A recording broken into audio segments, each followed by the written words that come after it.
Hello, welcome back. We're going to continue on with chapter 5. So active transport uses energy, usually in the form of ATP, to move solutes against their concentration gradients. Facilitated diffusion speeds transport of a solute by providing efficient passage through the membrane, but does not alter the direction of transport. Some transport proteins, however, can move solutes against their concentration gradients. What that means is it's moving molecules from low to high concentration, so pumping them against their concentration gradients. Active transport moves substances against their concentration gradients. Active transport requires energy, usually in the form of ATP. Active transport allows cells to maintain concentration gradients that differ from their surroundings. The sodium-potassium pump in your nerve cells is one type of active transport system. Okay, so here we have the sodium-potassium pump. If you will recall, the sodium-potassium pump pumps out 3 sodiums out of the cell for every 2 potassiums that come into the cell. Okay, so first step, we have cytoplasmic sodium, which binds to the pump. The affinity for sodium is high when the protein has this particular shape. And then your second step would be that the sodium binding stimulates phosphorylation by ATP. So phosphorylation means that ATP is adding a phosphate to that carrier protein. And what will happen is the phosphorylation will cause a change in shape of the carrier protein. This reduces its affinity for sodium, which then gets released outside of the cell. The new shape, however, has a high affinity for potassium. So 2 potassiums from outside the cell will bind to the carrier protein, and then this will cause the release of the phosphate group. Once the phosphate group gets released, the carrier protein will change shape, open back up to the inside of the cell, and release potassium inside the cell. So here's a review. These are all passive transport, meaning that no energy is required. Notice that the molecules move down their concentration gradient from high to low concentration. Okay, so this is just simple diffusion, where the molecules are moving through the pores in the cell membrane. These are both facilitated diffusion, which just means that the molecules need a little extra help getting through the membrane because they're charged or polar. The only difference between these two is that this is a channel protein, and this is a carrier protein which changes shape, like the sodium-potassium pump. But sodium-potassium pump is active transport, so that would actually be over here. So this is actually showing the sodium-potassium pump, which is active transport, because it is taking, the squares are potassium and the circles are sodium. So notice that the squares, the potassiums, are moving inside of the cell even though there's a higher concentration of potassiums inside the cell. Sodium is being pumped outside the cell. Did I say that right? Yeah, sodium is being pumped outside the cell where it is already in high concentration. Membrane potential is the voltage across a membrane. Since we've already done the nervous system, you know that's very important in the generation of action potentials. Voltage is created by differences in the distribution of positive and negative ions across a membrane. 2 combined forces, collectively called the electrochemical gradient, drive the diffusion of ions across a membrane. And those are the chemical force, which is the ion's concentration gradient, how many ions are on each side of the membrane, and an electrical force, the effect of the membrane potential on the ion's movement.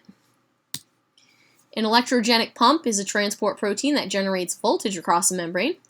The sodium-potassium pump is the major electrogenic pump of animal cells. The main electrogenic pump of plants, fungi, and bacteria is a proton pump. So that pump is going to pump hydrogen ions against their concentration gradient using ATP. Electrogenic pumps help store energy that can be used for cellular work. So here is a proton pump where you see protons are being pumped against their concentration gradient from low concentration to high concentration. Co-transport occurs when active transport of a solute indirectly drives the transport of other solutes. Plant cells use the gradient of hydrogen ions generated by proton pumps to drive active transport of nutrients such as sucrose into the cell. So here is a proton pump. Energy is being used to pump hydrogen ions against their concentration gradient that sets up a large difference in concentration across the membrane. So then when those hydrogen ions then diffuse back down their concentration gradient back into the cell, sucrose gets co-transported with it. There is also bulk transport. Bulk transport consists of exocytosis and endocytosis. Endo means in, so endocytosis is stuff going into the cell. Exo means out, so exocytosis is stuff leaving the cell. So small solutes in water enter or leave the cell through the lipid bilayer or by means of transport proteins. Large molecules such as polysaccharides and proteins cross the membrane in bulk by means of vesicles. Bulk transport requires energy. In exocytosis, transport vesicles migrate to the membrane, fuse with it, and release their contents. Many secretory cells use exocytosis to export products. In endocytosis, the cell takes in molecules and particulate matter by forming new vesicles from the plasma membrane. Endocytosis is the opposite of exocytosis. There are 3 types of endocytosis. Phagocytosis, which is also known as cellular eating. Pinocytosis, also known as cellular drinking. And receptor-mediated endocytosis, which involves receptors on the cell membrane that are specific to molecules that will be transported into the cell. Okay, so let's do the individual pictures. Okay, so here is phagocytosis. Here you have an amoeba that's engulfing a bacterium on the left, and then on the right you see a vesicle being formed that has surrounded a food particle. So this is phagocytosis, where the membrane pinches in and becomes a food vacuole. Did I skip one? No? Okay. Oh, okay. So this is pinocytosis. Pinocytosis is moving liquid into the cell in pretty much the same manner that phagocytosis moves food into the cell. So notice that you have the formation of a vesicle, and within that vesicle you have liquid, in addition to other molecules that might be dissolved in the liquid. And then lastly we have receptor-mediated endocytosis. So here you can see specific receptors on the surface of the cell membrane, which binds to the triangles, the molecule represented by the triangle, and those are the molecules that get imported into the cell. Now notice that there are some green molecules that just happen to be imported as well. But the purpose of these receptors is to specifically bind to the purple molecules and get them into the cell. Okay, now we have cell signaling, everybody's favorite. In multicellular organisms, cell-to-cell communication allows the cells of the body to coordinate their activities. Communication between cells is also essential for many unicellular organisms. Eukaryotic cells may communicate by direct contact. Animal and plant cells have junctions that directly connect the cytoplasm of adjacent cells. These are called gap junctions in animal cells and plasmodesmata in plant cells. The free passage of substances in the cytosol from one cell to another is a type of local signaling. In many other cases of local signaling, messenger molecules are secreted by a signaling cell. These messenger molecules, called locoregulators, travel only short distances. One class of these, growth factors, stimulates nearby cells to grow and divide. This type of local signaling in animal cells is called paracrine signaling. Okay, so here we have paracrine signaling. So we have a secretory cell here that is secreting some sort of chemical or molecule. And then that signaling molecule will travel to a nearby cell. This is a target cell. And that target cell will have receptors on its surface that will bind to this specific signaling molecule. So paracrine signaling, local signaling. Another more specialized type of local signaling occurs in the animal nervous system. This synaptic signaling consists of an electrical signal moving along a nerve cell that triggers secretion of neurotransmitter molecules. These diffuse across the space between the nerve cell and its target, triggering a response in the target cell. Okay, so here is your presynaptic cell and your postsynaptic cell. So we have basically a neuron or a nerve cell that's firing, and when that signal gets to the end of the nerve cell, neurotransmitters, chemicals, get released into the synapse, the space between the presynaptic cell and the postsynaptic cell. And those molecules, those neurotransmitters, will basically bind to receptors, cell receptors on the postsynaptic cell and cause some sort of response in that cell. In long-distance signaling, plants and animals use chemicals called hormones. In hormonal signaling in animals, specialized cells release hormone molecules that travel via the circulatory system, so in the blood. So here would be an endocrine cell, a cell of the endocrine system, which is releasing hormone into the blood, and that hormone can travel long distances to a target cell.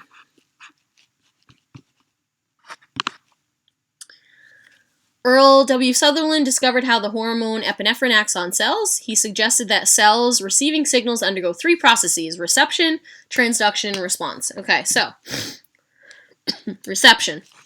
You have a signaling molecule which binds to a specific cell membrane receptor on a target cell. That's step 1.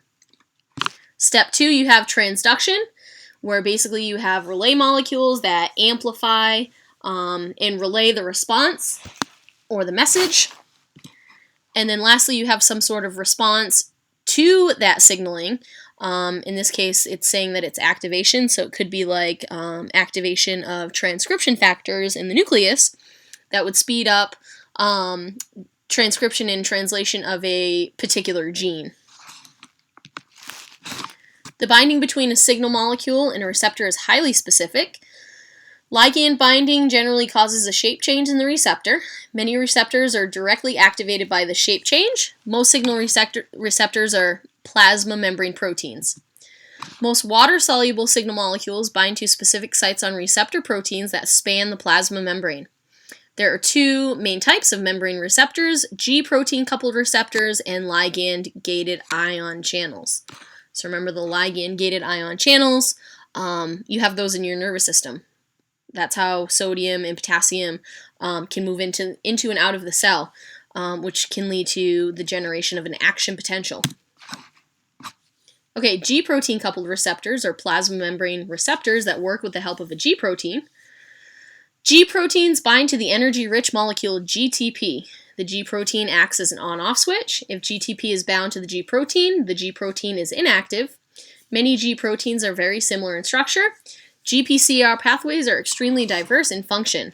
Okay, so, oh, you're going to do this to me right now? Okay, let's try this again.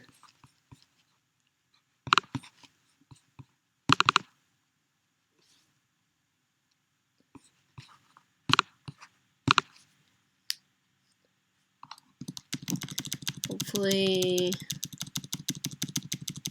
that will work.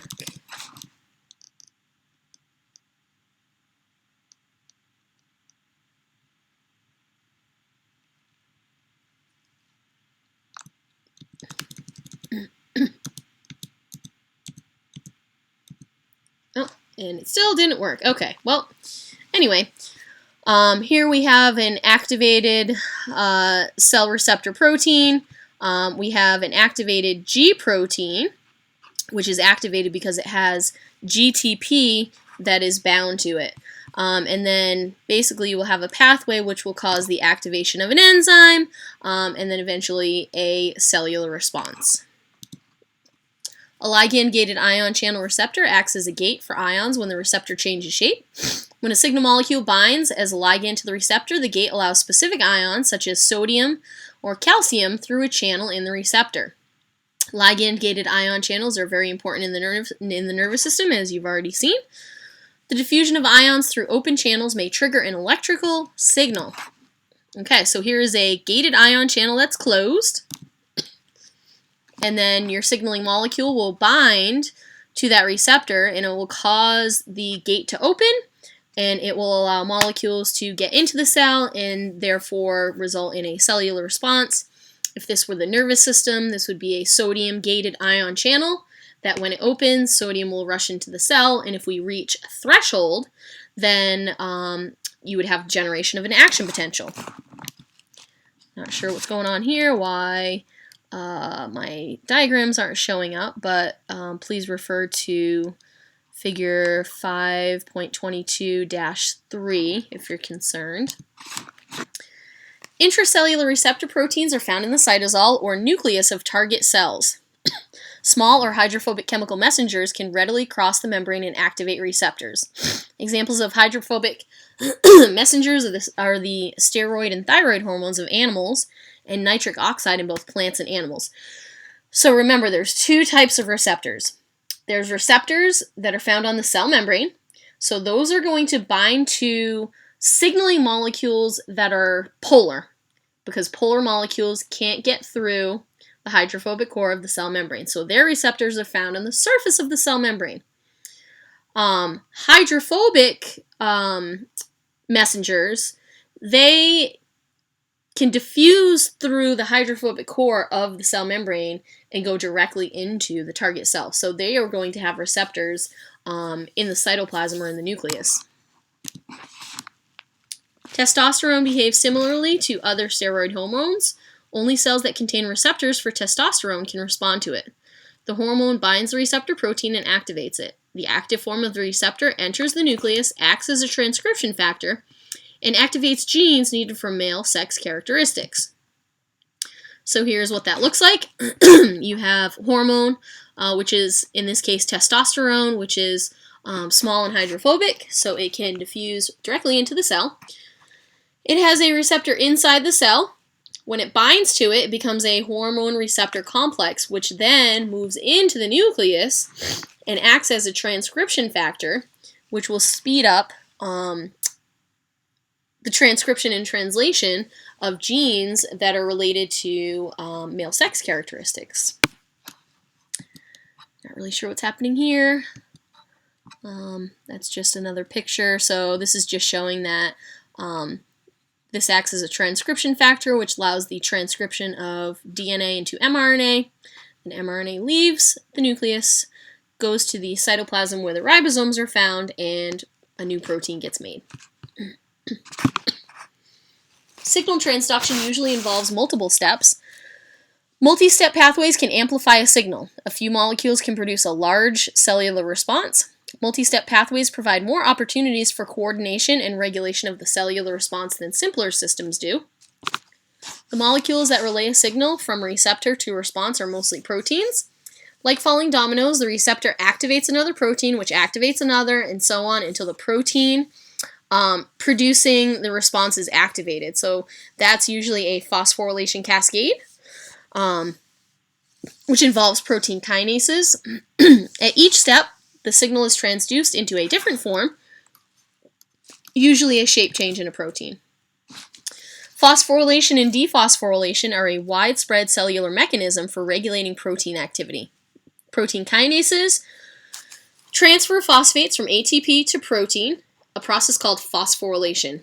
The addition of phosphate groups often changes the form of a protein from inactive to active.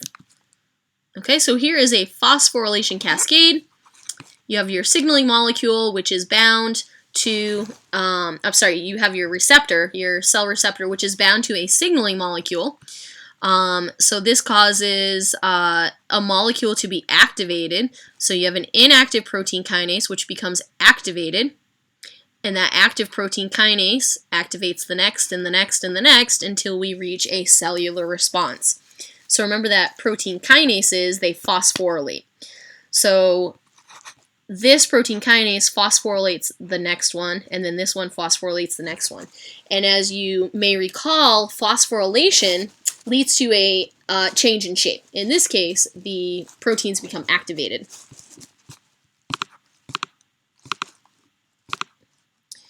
Protein phosphatases remove the phosphates from proteins in a process called dephosphorylation. Phosphatases provide a mechanism for turning off the signal transduction pathway. They also make protein kinases available for reuse, enabling the cell to respond to the signal again. The extracellular signal molecule or ligand that binds to the receptor is a pathway's first messenger. There are also what are called second messengers, which are small, non-protein, water-soluble molecules or ions that spread throughout a cell by diffusion.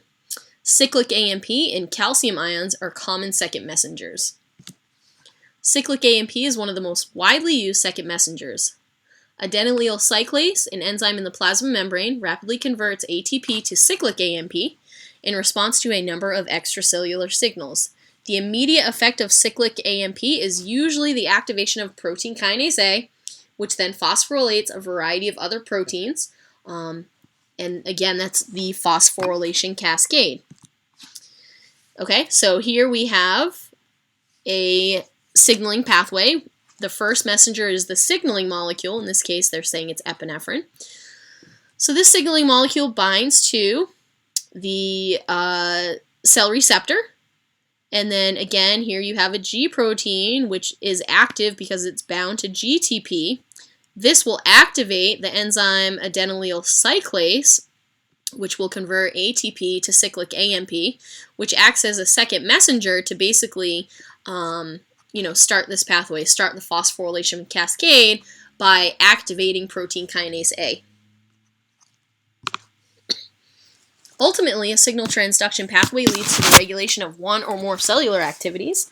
The response may occur in the cytoplasm or in the nucleus. Many signaling pathways regulate the synthesis of enzymes or proteins, usually by turning genes on or off in the nucleus.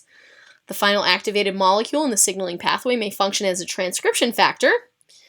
Okay, so here it's a transcription factor in the nucleus.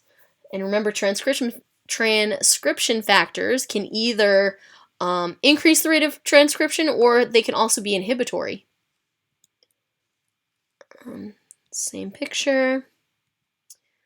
Other pathways regulate the activity of enzymes rather than their synthesis, such as the opening of an ion channel or a change in cell metabolism.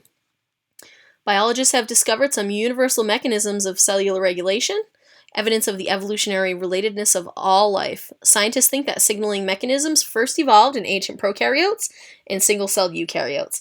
These mechanisms were adopted for new uses in their multicellular descendants. Okay, that concludes Chapter 5.